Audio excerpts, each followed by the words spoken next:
In one of my previous videos, I asked you guys your opinions and whatever you think I should buy as an EDC camera.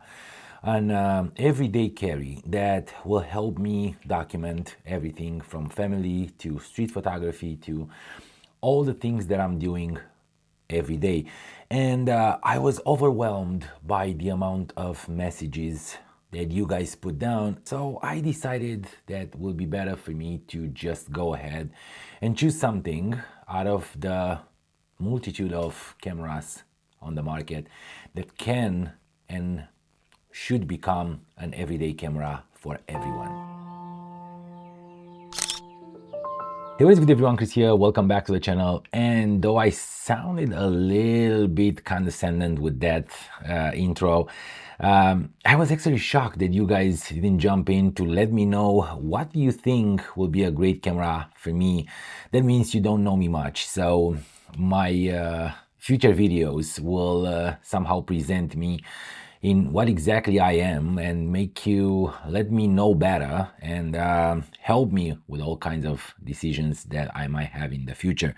Anyway, I bought a new everyday carry camera and it's on my neck right now. You can't see it, but it's a camera that probably those who know me will know that I tend to fall towards. It's a brand actually that I shot in the past a lot, and to be fairly honest, this channel was somehow getting traction after I started doing those kind of videos about that kind of brand of cameras. And yes, you guessed it right, this is a Fujifilm camera, and I kind of joined the hype. I'm just joking, I will never do that. This is an x100 series camera, but not the x100V or the x100 VI or whatever it's called. This is actually the X100F. It's the previous generation. It's the fourth generation of or iteration of this series. And I bought it for a pretty good price. It's not in mint conditions like the other ones that I bought. They're small, you know, nicks and maybe dings and scratches, but overall looks pretty good and I'm happy with my investment. Now, in terms of specs, and I'm not gonna obviously do a review about this camera, I'm basically trying to talk about it as an alternative for the 2025 hype, the other, let's say, bigger iterations of this lineup. But no review. This is not a review. It's just what I got, and I didn't even get to shoot much with it. I actually used it yesterday at a beautiful event at the Oakland Zoo that was basically an glowfari, a safari with animals that were built, artistically built out of all kinds of materials, and they were lighting up. And it was dark, it was after dark obviously, and I shot this one, and we're gonna look together at the photos a little bit later, but that's the only thing that I use it for. The sensor, it's a 24 megapixel sensor, the CMOS X-Trans 3 sensor, and this is a already known sensor, a great sensor that renders colors beautifully. The 2 and the 3 are probably my favorites, and I had a lot of cameras with these sensors. The camera has a 23mm f2 lens, a fixed lens, and you have the option to basically zoom in or crop in the image, I think at 35 and 50, and get a little bit more reach if the subject is further away, but you're definitely gonna lose resolution. Not much, but it's significant if you don't care about it. That's a great thing to have in this small portable camera.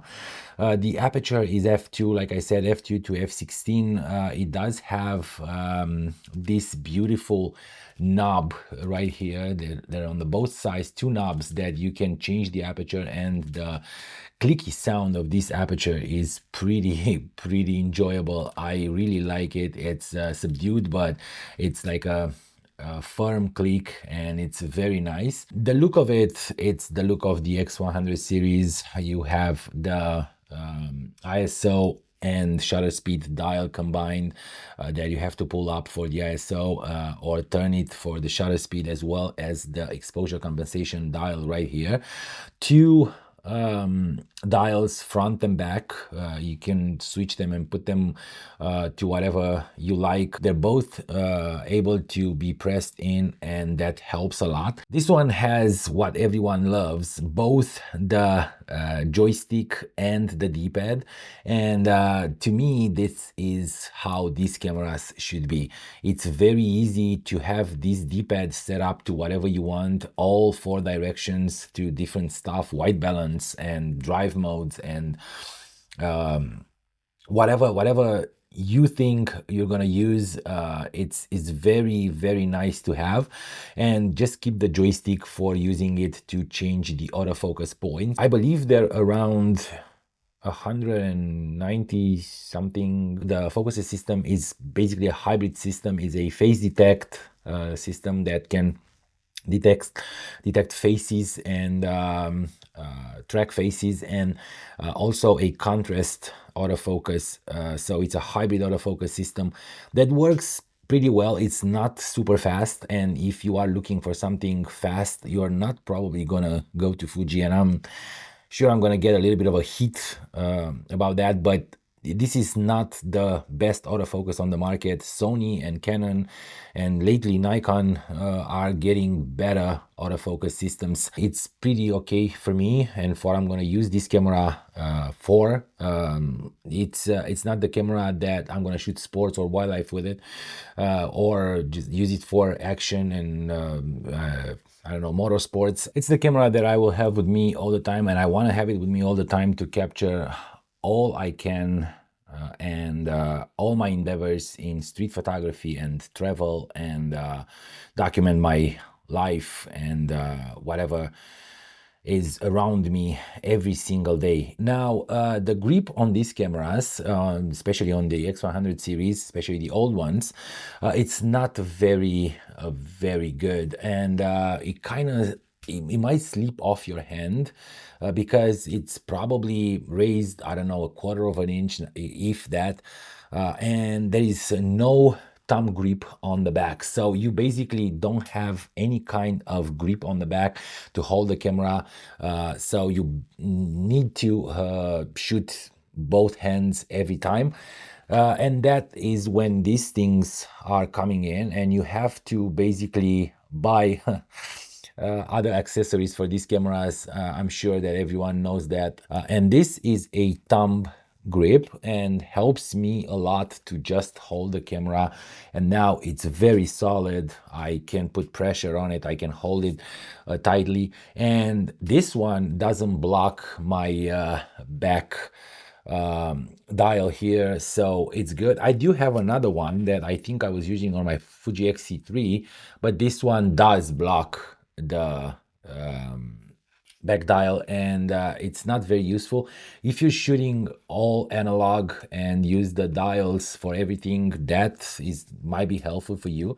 It is a little bit longer and a bit more comfortable than the small one, but I really like the small one because it gives me access to all the controls on the camera, all the buttons and dials. The EVF, I believe, is 2.4 million dots, so it's plenty.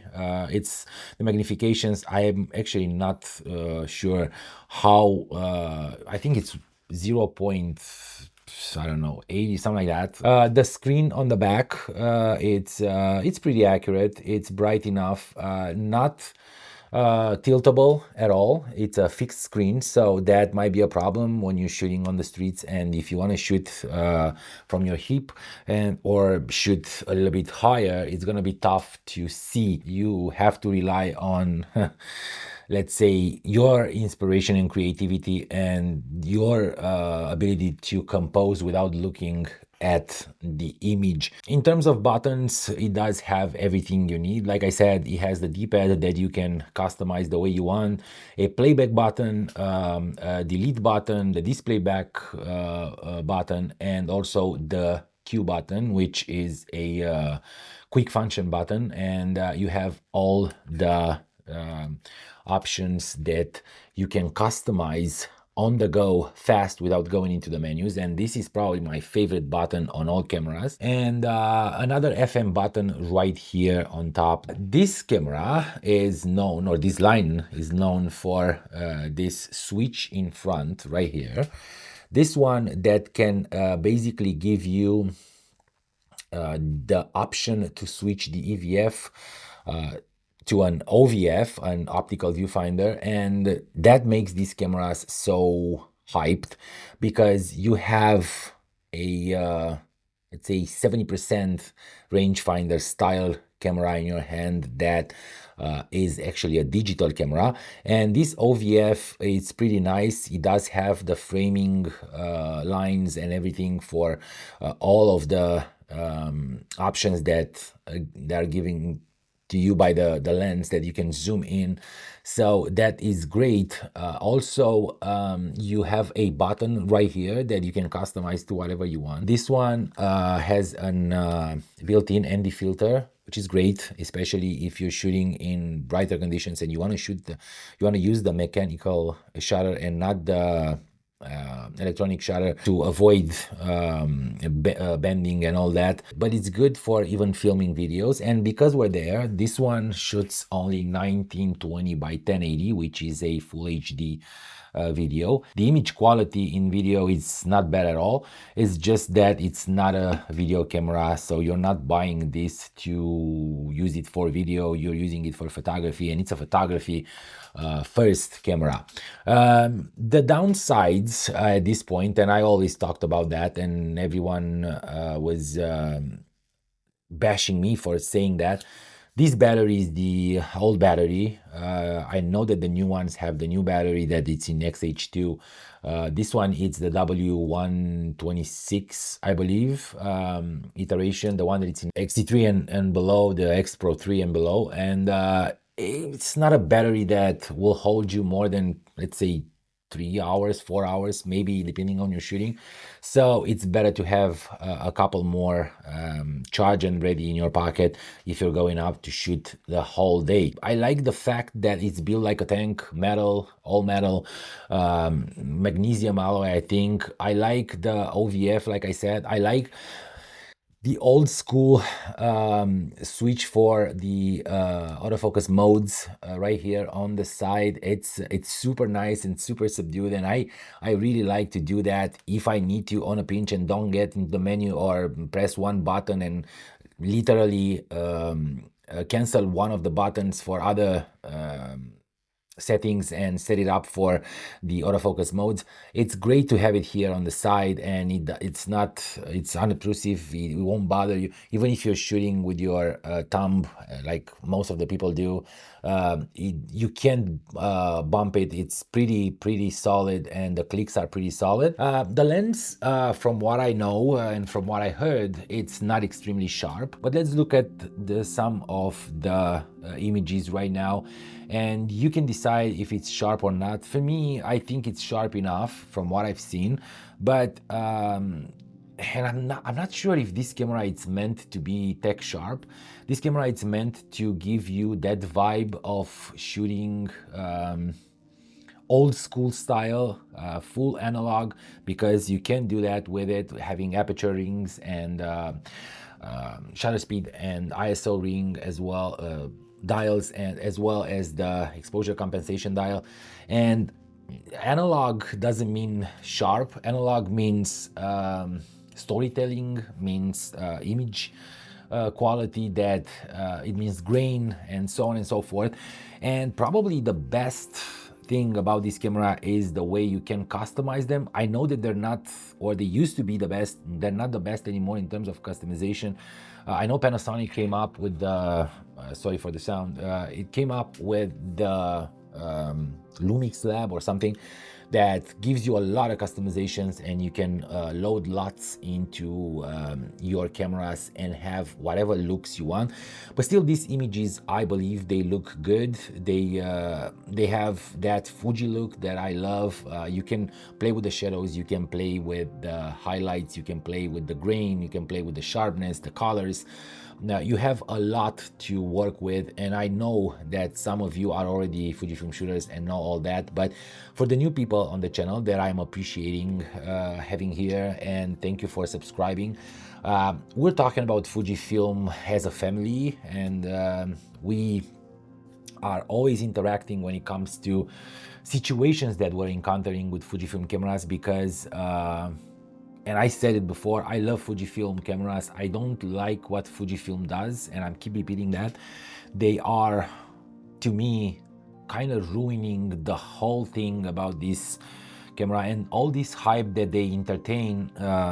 It's not very nice for the end user, us, because we're ending up buying twice the price on these cameras just to have them, and because there's so many fans of these cameras, they will never stop overpaying, and I think that this hype is gonna go forever. So I hate them for that, but I do love their cameras and the way they put together all these sensors, and how they work with the recipes, and how they work with the Fujifilm simulations and everything else. Thank you so much for watching again, guys. Thank you for coming on this channel, and most of you I'm seeing subscribing. That's very good. I hope that we're gonna grow this channel as fast as we can to get this community high, so we can do even better things and have more access to other cameras and gear from other brands that will definitely get in touch with us if we are able to provide the views and the thumbs ups and the subscribe base that they need to promote their products. And I'm not saying that I'm gonna go there and throw myself on the market and get everything and put my hands on everything that I can just to grow the channel, but I would love to have this diversity and have people ask about stuff that they need to know, and me be able to provide by just renting or getting cameras from other brands to do comparisons and all that. Thank you so much again for watching, and I will definitely see you tomorrow.